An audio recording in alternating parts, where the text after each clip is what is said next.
കടന്നു പിടിച്ച് ഇതിനകത്ത് കയറി അടക്കോടി ഇരിക്കും പോലെ സെൻട്രൽ പാസ്റ്റേയും 2-3 അടിച്ച്, കേന്ദ്രത്തെയും 2-3 അടിച്ച്, ഇവൻ വലിയ സഭയെല്ലാം പിടിച്ചേച്ച് ഇപ്പൊ പിള്ളേര് പറഞ്ഞ് നിങ്ങൾക്ക് മനസ്സിലാകുന്നില്ലേ? കാണുമായിരിക്കൊന്നും വെളിപ്പെടാത്ത കൊണ്ടാ. ആർക്കറിയാം ഇതൊക്കെ അണ്ടിയോടെടുക്കുമ്പോൾ ആ മാങ്ങയുടെ പുളി അറിയുന്നത്. ദൈവത്തിന് മകത്ത് എവിടെ ഇല്ലാത്ത എല്ലായിടത്തും ഉണ്ട്. പിന്നെ പാസ്റ്ററെ പേടിച്ചെല്ലാം പമ്മിയിരിക്കുക, ദൈവത്തെ പഠിച്ചിട്ടൊന്നുമല്ല. ദൈവത്തിന് മകത്വം. ഞാൻ 100 തെളിവ് തരാം. പിള്ളേരെ സെറ്റപ്പാക്കാനല്ല ശുശ്രൂഷ.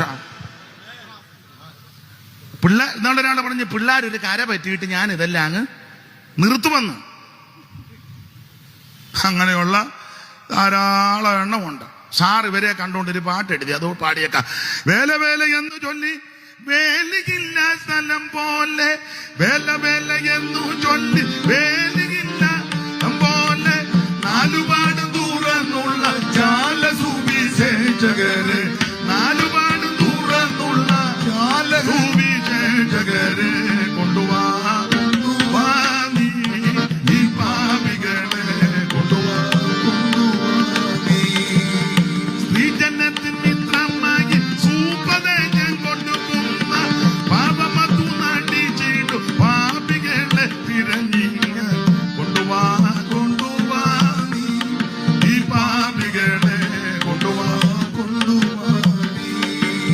ശ്രദ്ധിക്കുക.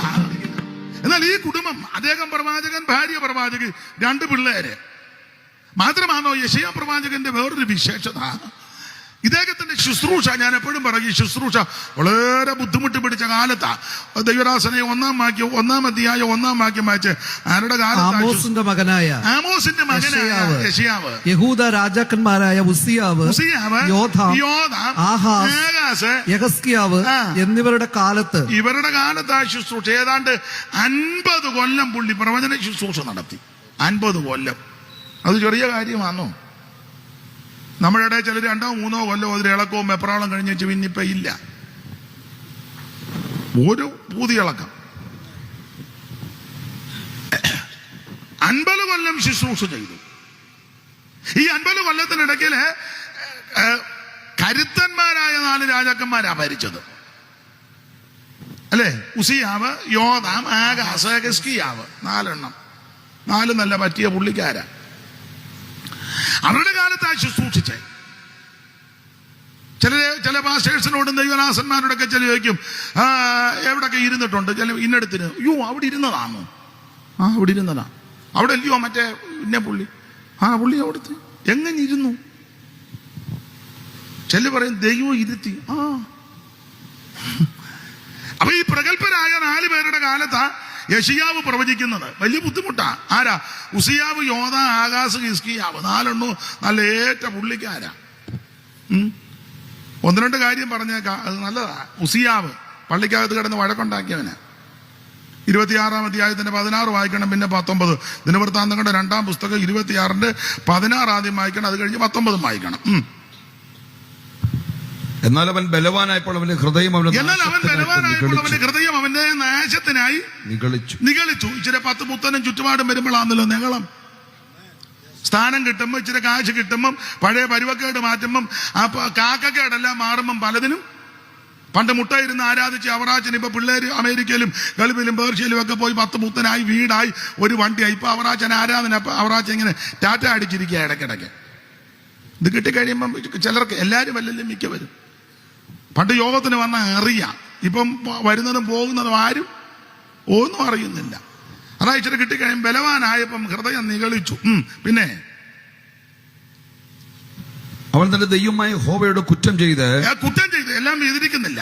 ഇവൻ ധൂപം കാട്ടുവാൻ അകത്ത് ചെന്ന് ധൂപകലശം കയ്യിൽ പിടിച്ചു. പുരോഹിതൻ തടഞ്ഞപ്പം പുരോഹിതനെ അതിക്രമിച്ചവൻ ധൂപം കാട്ടുവാൻ കയ്യിൽ ധൂപകലശം പിടിച്ചിരിക്കെ ഉസിയാവ് കോപിച്ചെന്ന 19 ധൂപം കാട്ടുവാൻ കയ്യിൽ ധൂപകലശം പിടിച്ചിരിക്കെ ഉസിയാവ് കോപിച്ചു. ബൈബിള് കൈ വെച്ചുകൊണ്ട് വഴക്കുണ്ടാക്കുന്ന ആൾക്കാരുണ്ട്. ചെല്ല് പിന്നെ ഭാര്യയുടെ കൊടുക്കും, നീ പിടിക്കുക. ഞാൻ 2 കാര്യം, അത് കുറച്ചുകൂടെ മര്യാദയുണ്ട്. ഇത് കക്ഷത്തി വെച്ചുകൊണ്ട് വഴക്കുണ്ടാക്കുന്നത് കുറച്ചുകൂടെ കാട്ടി. ചെല്ല് മര്യാദക്കാരാ. ഇത് പിടിച്ച ഞാൻ 2 കാര്യം പറഞ്ഞേച്ച് കുറച്ചുകൂടെ ഒരു മര്യാദയുണ്ട്. ഇവൻ ധൂപം കാട്ടുവാൻ കയ്യിൽ ധൂപകലശം പിടിച്ചിരിക്കുക ഉസിയാവ് കോപിച്ച്, എന്റെ ഭാഷ പറഞ്ഞ പള്ളിക്കകത്ത് വെച്ച് വഴക്കുണ്ടാക്കി. ഇവന്റെ കാലത്തായ യെശയ്യാവ് പ്രവചിക്കുന്നു. സഭയെ വഴക്കുണ്ടാക്കുന്നവന്റെ കാലത്ത് അവിടെ ശുശ്രൂഷിക്കുന്നത് എന്ത് ബുദ്ധിമുട്ടാ. ദൈവദാസന്മാർക്കൊക്കെ അറിയാം. ഉടക്ക് ടീമുള്ളിടത്തൊക്കെ പ്രസംഗിക്കാന്ന് പറഞ്ഞ് അയ്യോ അത് ഭയങ്കര പാടാ. യെശയ്യാവ് അങ്ങനെ ശുശ്രൂഷിച്ച്. അപ്പൊ ഒന്ന് പള്ളിക്കകത്ത് വഴക്കുണ്ടാക്കുന്നവൻ ഉസിയാവ്. യവനൊരു മോനുണ്ടായിരുന്നു യോധാം. പള്ളി കയറുകയല്ല. 27:1 ആയിരുന്നു. യോധാം വാഴ്ച തുടങ്ങിയപ്പോൾ അവന് 25 വയസ്സായിരുന്നു. അവൻ 16 സംവത്സരം യെരൂശലേമിൽ വാണു. പിന്നെ അവന്റെ അമ്മയ്ക്ക് യെരൂഷ എന്ന് പേർ. അവൾ സാദോക്കിന്റെ മകളായിരുന്നു. അവൻ തന്റെ അപ്പനായ ഉസിയാവ് ചെയ്തതുപോലെ ഗുണമുള്ളത് ചെയ്തു. എങ്കിലും യഹോവയുടെ ആലയത്തിലേക്ക് അവൻ കടന്നില്ല. പള്ളിക്കകത്ത് കയറുകയല്ല. ജനമോ മതി. അപ്പം പള്ളിക്കകത്ത് കിടന്ന് വഴക്കുണ്ടാക്കി മോൻ പള്ളിയിലോട്ട്. ചില മാതാപിതാക്കൾ അറിയാം പാസ്റ്റർ പോലും പാഷ് പ്രാർത്ഥിക്കണം. എന്നാ പിള്ളേര് ഇപ്പൊ ആരാധനയ്ക്ക് എങ്ങനെ വരും? നീ ഹോളി കടന്ന് വഴക്കുണ്ടാക്കിയാൽ നിന്റെ സന്തതി കയറും അതിനകത്ത്. നീ കമ്മിറ്റിയാ, കൗൺസിലാ, പ്രസിഡന്റാ, സെക്രട്ടറിയാ, കൊന്തവാന്നും പറഞ്ഞ് ഇതിനകത്ത് കിടന്ന് ഉടക്കുണ്ടാക്കിയാൽ നിന്റെ തലമുറ ഇതിനകത്ത് വരുമോ? നിന്നോടുകൂടെ ഇരിക്കുമോ? അതുകൊണ്ട് ഞാൻ എന്നെയും കൂടെ പ്രതി ചേർത്ത് പറയുക, കുഞ്ഞുങ്ങളുടെ മുൻപിൽ മര്യാദയോടെ, വിശ്വസ്തയോടെ, ഭക്തിയോടെ, പരമാർത്ഥതയോടെ ജീവിച്ചാൽ നിന്റെ സന്തതി നഷ്ടപ്പെട്ടു പോകത്തില്ല. ദൈവത്തിന് മഹത്വം. അപ്പൊ അപ്പം പള്ളിക്കകത്ത് വഴക്കുണ്ടാക്കി മോൻ പള്ളിയിലോട്ട് കയറുകയല്ല. 10 ഗുണം 10 ഗുണമാണ്. ഞങ്ങളുടെ നാട്ടിലൊരു പഴഞ്ചൊല്ലുണ്ട്, ഇവിടെ ഉണ്ടോ എന്നറിയത്തില്ല. കണ്ണന്റെ മൂട്ടി കാളി ഉണ്ടാകുകയായിരുന്നു. കണ്ണന്മാരുടെ ചോട്ടി കണ്ണന്മാരുടെ വിത്ത് തന്നെയാണ് വരുന്നത്. ഇനി ഇയാൾക്കൊരു മോനുണ്ടായിരുന്നു. അവൻ അതിലും വിചിത്രക്കാരനാണ്. 28:24 28-24 ആഹാസ് ദൈവാലയത്തിൽ ഉപകരണങ്ങളെ എടുത്ത് ദൈവാലയത്തിൽ ഉപകരണങ്ങളെ ഉടച്ച് തുടക്കിയായിരുന്നേ ഗുണം വന്നേനെ. ഉടക്കിയ അടുത്തത് യഹോവയുടെ ആലയത്തിന്റെ വാതിലുകൾ അടച്ചു പള്ളി പൂട്ടി. നല്ല ഫാമിലി. പള്ളി ഇവരുടെ കാലത്ത് യെശയ്യാവ് പ്രവചിക്കുന്നെന്ന് ഓർക്കണം. പള്ളിക്കകത്ത് വഴക്കുണ്ടാക്കുന്നവൻ, പള്ളി വരാത്തവൻ, പള്ളി പൂട്ടുന്നവൻ. തീർന്നില്ല. യവനൊരു മോനുണ്ടായിരുന്നു. അതാ ഹിസ്കിയാവ്. അയാൾ എന്നെ അടുത്തു. നിങ്ങള് രാജാക്കന്മാരുടെ 2-ാം പുസ്തകം അതിന്റെ 18-ാം അധ്യായത്തിന്റെ 14 വായിച്ചേ. എല്ലാം വായിക്കാൻ നേരമില്ല. അപ്പോൾ യഹൂദ രാജാവായ ഹിസ്കിയാവ് ലാഖീഷിൽ ആശൂർ രാജാവിന്റെ അടുക്കൽ ചെന്ന് ഞാൻ കുറ്റം ചെയ്തു, എന്നെ വിട്ട് മടങ്ങിപ്പോകണം. നീ എനിക്ക് കൽപ്പിക്കുന്ന പിഴ ഞാൻ അടച്ചുകൊള്ളാം എന്ന് പറഞ്ഞു. പിഴ ഞാൻ അടച്ചു. പ്രശ്നമായി. കേസും കോടതിയും മഴക്കായ്മ പറഞ്ഞ് എന്ത് പൈസ വേണേലും പൈസ ഇറക്കാം. സ്വത്രകാഴ്ച കിട്ടുന്നുണ്ടല്ലോ, അതുകൊണ്ട് ഇറക്കാം. വായിര്. അശൂർ രാജാവ് യഹൂദ രാജാവായ ഹിസ്കിയാവിന് 300 താലന്ത് വെള്ളിയും 30 താലന്ത് പൊന്നും പിഴ കൽപ്പിച്ചു.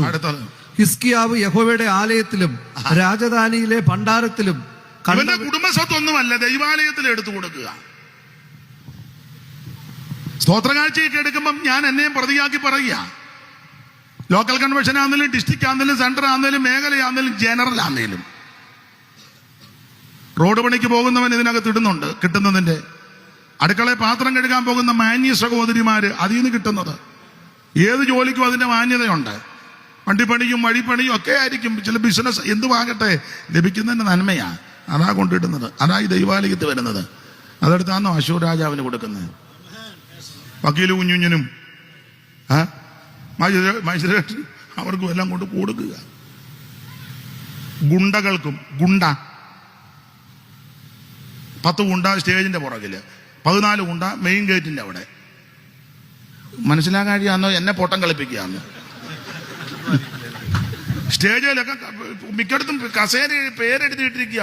അവിടെ എല്ലാം ഇങ്ങനെ നോക്കി നിൽക്കുക. വേറൊരുത്തൻ അതിനകത്ത്. എന്റെ ദൈവമേ, ഞാൻ പറയുന്നത് മനസ്സിലാകുന്നില്ലേ?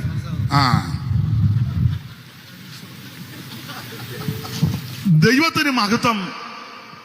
ഇതിനകത്ത് പൈസ എടുക്കുമ്പോൾ സൂക്ഷിക്കണം. 1 രൂപ അരക്കാശിന് വിലയുള്ളതാ. ദൈവത്തിന് മഹത്വം. കണക്ക് കൊടുക്കണം. ഹിസ്കിയാവ് ഇതെല്ലാം കൂടി എടുത്ത് വായിച്ചേ. ഹിസ്കിയാവ് യഹോവയുടെ ആലയത്തിലും രാജധാനിയിലെ ഭണ്ഡാരത്തിലും കണ്ട വെള്ളിയൊക്കെയും കൊടുത്തു. എടുത്തു കൊടുത്തെന്ന്. പിന്നെ ആ കാലത്ത് യഹൂദ രാജാവായ ഹിസ്കിയാവ് യഹോവയുടെ മന്ദിരത്തിന്റെ വാതിലുകളിലും കട്ടളകളിലും താൻ പൊതിഞ്ഞിരുന്ന പൊന്നും പറിച്ചെടുത്തു. എല്ലാം കൂടെ പള്ളിക്കകത്ത് കട്ടളെ പൊതിഞ്ഞ് പറിച്ചെടുത്ത് വായിക്കും. പൊതിഞ്ഞിരുന്ന പൊന്നും പറിച്ചെടുത്ത് അശൂർ രാജാവിന് കൊടുത്തയച്ചു. വല്യപ്പൻ പള്ളിക്കകത്ത് വഴക്കുണ്ടാക്കി. മോൻ പള്ളി കയറത്തില്ല. കൊച്ചുമോൻ പള്ളി പൂട്ടി. കൊച്ചുമോന്റെ മകൻ പള്ളിയിൽ ഇരുന്നേലും കൂടെ പറിച്ചെടുത്ത് തീർന്നില്ല. യവനൊരു മോനുണ്ടായിരുന്നു, ഇസ്കിയാവിന്. ആ പേര് തന്നെ ഒരു ഗുണമുള്ളതല്ല.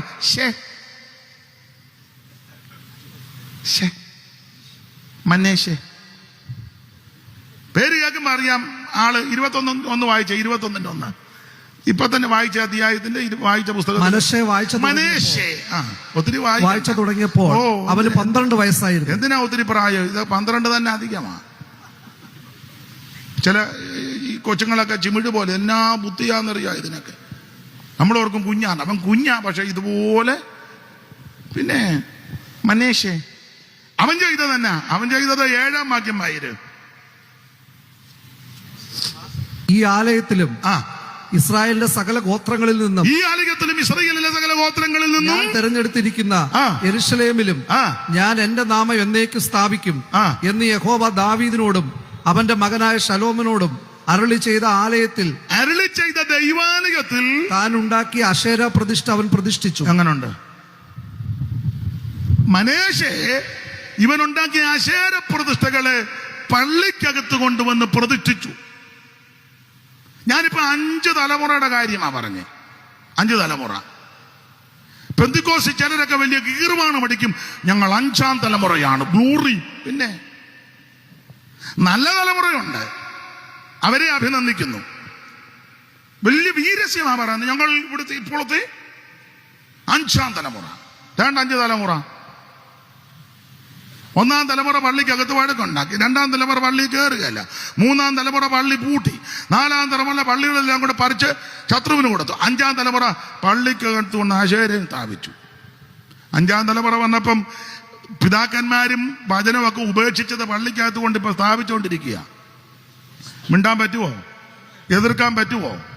കാശും കസേരയും എല്ലാം അവരുടെ കയ്യിലാ. മിണ്ടാൻ പറ്റുമോ? നമ്മൾ വല്ലോ മിണ്ടിയ ഉടനെ ട്രാൻസ്ഫർ അട്ടപ്പാടിക്ക്. അല്ലെ എല്ലാവരോട് കൂടി അവനെ എഴുതി കൊല്ലും, അല്ലേ അവനെ പ്രസംഗിച്ചു കൊല്ലും. ഇപ്പൊ നിങ്ങൾ ചെല്ലി ചിന്തിക്കുക, ഇയാളെ വിളിച്ചത് വയ്യാവേലി ആയല്ലോ എന്ന്. ഒരു വയ്യാവേലിയില്ല. നമ്മളെക്കാൾ നന്നായിട്ട് മറ്റുള്ളവർക്കറിയാം. ഒരു കാര്യം, ഇതിന്റെ നടുവിലും പ്രാർത്ഥിക്കുന്ന ജീവിക്കുന്ന ചിലരുണ്ട്. അത് പറയാനാ ഞാനീ വന്നത്. ഇതിന്റെ നടുവിലും പ്രാർത്ഥിക്കുന്ന ജീവിക്കുന്ന ഭക്തന്മാരുണ്ട്. അവരെ ഓർത്താ ഇത് നിർത്തിയിരിക്കുന്നത്. അപ്പൊ ഈ രാജാക്കന്മാരുടെ കാലത്ത് യെശയ്യാവ് ശുശ്രൂഷ ചെയ്തത്. പള്ളി വഴക്കുണ്ടാക്കുന്നവൻ, പള്ളി പൂട്ടുന്നവൻ, പള്ളി കയറാത്തവൻ, പള്ളിയിലെ സാധനം വിൽക്കുന്നവൻ, പള്ളിക്കകത്ത് ബിംബത്തെ കൊണ്ട് പ്രതിഷ്ഠിക്കും. ഇവന്മാരുടെ കാലത്ത് യെശയ്യാവ് പ്രവചിച്ചു. പ്രവചനത്തിന് ഭംഗമൊന്നും വന്നില്ല. ശുശ്രൂഷ മുടക്കിയില്ല, കൂട്ടായ്മ മുടക്കി. എന്റെ ഭാഷയാ, കൂട്ടായ്മ ആരാധന ഒന്നും മുടക്കിയില്ല. അതല്ല യെശയ്യാവ് ഇങ്ങനെ ശുശ്രൂഷിക്കാൻ കാര്യം. വേറെ പുസ്തകം പഠിപ്പിക്കുന്നത്, ഈ പള്ളി പൂട്ടുന്നവനും പള്ളിക്കകത്ത് വഴക്കുണ്ടാക്കുന്നവനും പള്ളി പ്രശ്നം ഉണ്ടാക്കുന്നവരും ഇവരുടെ എല്ലാം കാലത്ത് യെശയ്യാവ് ഇങ്ങനെ ശുശ്രൂഷ ചെയ്യാൻ കാര്യം പണത്തിന്റെ കൊഴുപ്പോ കസേരയുടെ വലിപ്പമോ രാഷ്ട്രീയ ബലം കൊണ്ടൊന്നുമല്ല. യെശയ്യാവ് യേശുക്രിസ്തുവിനെ കണ്ടു. യോഹന്നാന്റെ സുവിശേഷം 14-ാം അധ്യായത്തിന്റെ 20, 21 തിരുവെടുത്തൊന്ന് വായിച്ച്. ഒരു പ്രയോഗം ഇവിടെ കൊടുത്തിട്ടുണ്ട്, വായിച്ച്. യോഹന്നാന്റെ സുവിശേഷം 14-ന്റെ 12-ന്റെ 20, 21 ഒന്ന് വായിച്ചേ. പെരുന്നാളിൽ നമസ്കരിപ്പാൻ വന്നവരിൽ 40-41 12-ന്റെ അവർ കണ്ണുകൊണ്ട് കാണുകയോ ഹൃദയം കൊണ്ട് ഗ്രഹിക്കുകയോ മനം തിരിയുകയോ താൻ അവരെ സൗഖ്യമാക്കിയോ ചെയ്യാതിരിക്കേണ്ടതിന്. അത് യെശയ്യാ പ്രവചനം 9-ലെ വാക്യങ്ങൾ കോട്ട് ചെയ്ത് പറയും. ഇൻവെർട്ടർ അടുത്ത പദം ചേർന്ന് വായിച്ചു. അവരെ സൗഖ്യമാക്കിയോ ചെയ്യാതിരിക്കേണ്ടതിന് അവരുടെ കണ്ണ് അവൻ കുരുടാക്കി. അടുത്തത് ഹൃദയം തടിപ്പിച്ചിരിക്കുന്നു. അടുത്തത് യെശയ്യാവ് അവന്റെ തേജസ് കണ്ടു. അവനെ കുറിച്ച് മതി. യേശുക്രിസ്തുവിന്റെ തേജസ് യെശയ്യാവ് കണ്ടു. പള്ളിക്കകത്ത് വഴക്കുണ്ടാക്കുന്നവൻ പള്ളി വഴക്കുണ്ടാക്കുമ്പോൾ യെശയ്യാവ് വഴക്കല്ല ശ്രദ്ധിക്കുന്നത്, യേശുവിന്റെ തേജസ്സാണ്. ഇന്ന് രാത്രി ഞാൻ ബന്ധുക്കോസുകാരോടും എല്ലാ കോസുകാരോടും പറയാം, പള്ളി വഴക്കുണ്ടാക്കുന്നവൻ കാണും, പള്ളിക്കകത്ത് പ്രശ്നം ഉണ്ടാക്കുന്ന നീ അത് നോക്കണ്ട, നീ അവന്റെ പുറകെ പോകണ്ട, അതിന് അഭിപ്രായവും പറയണ്ട. ഞാനും നീയും യേശുവിന്റെ തേജസ് കാണണം. പള്ളി വരാത്തവര് കാണും, പള്ളി കയറാത്തവര് കാണും, പള്ളി പൂട്ടുന്നവര് കാണും. അതൊക്കെ അവര് ചെയ്യട്ടെ, അവനവന്റെ പ്രവൃത്തിക്ക് അടുത്ത വിധി അന്ന് മേടിച്ച് കെട്ടിക്കൊള്ളും. പക്ഷെ ഞാനും നിങ്ങളും ഇതൊന്നും കണ്ട് തളർന്നു പോകരുത്, ക്ഷീണിക്കരുത്, മടുക്കരുത്. ഞാനും നിങ്ങളും കാണരുത് യേശുവിന്റെ തേജസ്സാണ്. മാറത്ത് പൊൻകച്ച് കെട്ടുവനായി ചുട്ടുപടിപ്പിച്ച വെള്ളോട്ടിന് സദൃശമുള്ള പാദമുള്ളവനായി 7 നക്ഷത്രം വലങ്കിയിൽ പിടിച്ച് നിലവിളക്കിന്റെ നടുവിൽ നിലകൊള്ളുന്ന നടകൊള്ളുന്ന നസറായൻ ഇന്ന് രാത്രി നമ്മുടെ നടുവിൽ വന്നിട്ടുണ്ട്. എന്നെ കേൾക്കുന്നത് അയ്യോ പൈതലേ, ഞാനും നീയും കാണേണ്ടത് യേശുവിനെ കാണണം.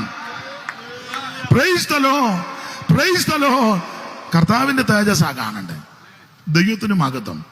അപ്പൊ ഈ കക്ഷികളെല്ലാം ഈ പ്രശ്നം ഉണ്ടാക്കുമ്പോഴെല്ലാം യെശയ്യാവ് 50 കൊല്ലം ശുശ്രൂഷിക്കാൻ തന്നെ പ്രാർത്ഥനയാക്കിയതിന്റെ മാർമിക വിഷയം തേജസ് കണ്ട് യേശുവിന്റെ. അല്ല, എങ്ങനെ ആ തേജസ് കണ്ടത്? ഓടിച്ചു പറഞ്ഞ ഭാഗം വിടാം. യേശുവിന്റെ തേജസ് കണ്ടത് ഇങ്ങനെ 6-ാം അധ്യായത്തിന്റെ 1 വായിച്ചു. 6:1 യെശയ്യാവ്. രാജാവ് മരിച്ച ആണ്ടിൽ കർത്താവ് ഉയർന്നും പൊങ്ങിയുമുള്ള രാജാവ് മരിച്ച ആണ്ടിൽ കർത്താവ് ഉയർന്നും പൊങ്ങിയുമുള്ള സിംഹാസനത്തിൽ ഇരിക്കുന്നത് ഞാൻ. സാധാരണ ഈ വാക്യങ്ങൾ ഞങ്ങൾ ബൈബിൾ സ്കൂളിലൊക്കെ പഠിക്കുമ്പോൾ ഇറങ്ങുമ്പോഴൊക്കെ ആദ്യം പ്രസംഗിച്ച് തുടങ്ങുന്നത് ഈ വാക്യമാണ്. ഉസിയാവ് മരിച്ച ആണ്ടിൽ. ചില സഭയിലൊക്കെ വിടുമ്പോൾ ഞാൻ ഒത്തിരിയും പറഞ്ഞിട്ടുണ്ട്. അമ്മമാരൊക്കെ ഞങ്ങളെ ഊറി എന്നൊക്കെ പറയും. അപ്പൊ ഞങ്ങൾ പറയും, ഇളകി നിന്റെ ജീവിതത്തിൽ ഉസിയാവ് മരിക്കണം എന്നൊക്കെ ഞങ്ങളും പറയും. അമ്മയൊക്കെ ഞങ്ങളെ പ്രോത്സാഹിപ്പിച്ചിട്ടുണ്ട്. അപ്പൊ നമ്മൾ ഉസിയാവ് മരിച്ചെന്നുള്ളത് നിന്റെ ജീവിതത്തിൽ ഉസിയാവ് മരിക്കണം, മരിച്ചെങ്കിൽ ദർശനം. അത് ശരിയാ, ഉസിയാവ് മരിച്ചെന്നുള്ള പ്രയോഗം ഒരു കാലക്കണക്ക് പറഞ്ഞെന്നേ ഉള്ളൂ. ഉസിയാവ് മരിച്ച ആണ്ടില്ല പുള്ളി ഈ ദർശനം കണ്ടത്. അത് രാജാക്കന്മാരുടെ ആണ്ടുകളൊക്കെ പറയും. അതെന്തിനാ? അത് തെറ്റാതിരിക്കാനാ. 14:28 വായിച്ചേ യെശയ്യാവ് 14:28. ആഹാസ് രാജാവ് മരിച്ച ആണ്ടിൽ. അവിടെ മരിച്ച ആണ്ടില്ലെന്നാ പറഞ്ഞേക്കുന്നത്. അപ്പൊ ഇതൊരു കണക്ക് പറയാ. ഇവിടെ ഉസിയാവ് മരിച്ചു, അവിടെ ആകാശ് എന്ന് പറഞ്ഞാൽ തർക്കം വരാതിരിക്കരുത്. ഇന്നയാടെ കാലത്തായി ശുശ്രൂഷ ചെയ്തെന്ന.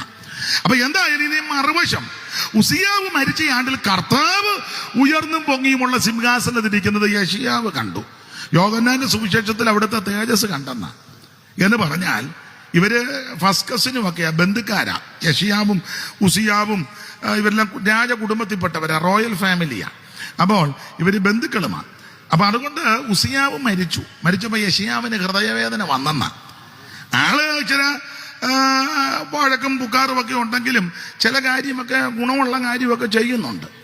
നമ്മൾ പറയലേ, വേവിച്ചരിച്ചിട്ട് കുടിക്കുമെങ്കിലും യോഗം മുടക്കുകയല്ല. വേവിച്ചരിച്ചിട്ട് കുടിക്കുമെന്നുള്ളൂ, എന്നാലും പിന്നെ അങ്ങനെ ചില ഗുണങ്ങളുണ്ട്. തങ്കമാമ ഇച്ചിരി നുണയും കൊതിയും പറഞ്ഞാലും ആത്മാവിലാകും. അപ്പൊ അങ്ങനെ ചില ഗുണങ്ങളൊക്കെ ഉണ്ട്.